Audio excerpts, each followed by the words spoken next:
Říká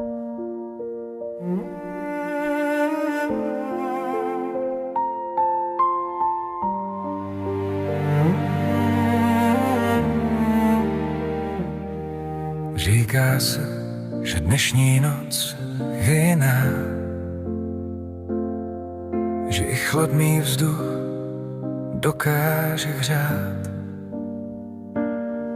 Lampy kreslí do chodníků zlaté čáry, město zpomalilo svůj dech. V oknech hoří malé světy a každý z nich skrývá svůj příběh. Dopis čeká na odvahu, telefon na jediné slovo. Někdo stojí jen krok od štěstí a ještě o tom neví, protože některé okamžiky se neozývají nahlas. Jen tiše změní všechno.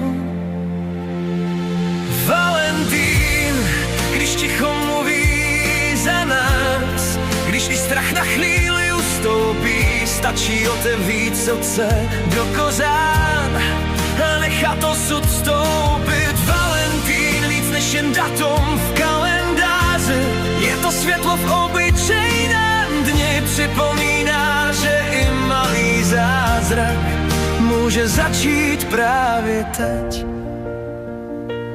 Na nárožích voní naděje, očky se snáší pomalu níž a každá z nich, jak tichý slib, dopadá někomu do dlaní. Možná se právě ty dva pohledy setkají, možná se minulost odpustí, protože láska si cestu najde vždycky i přes zavřené dveře.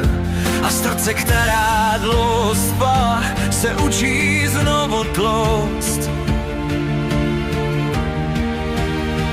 o něco silněji.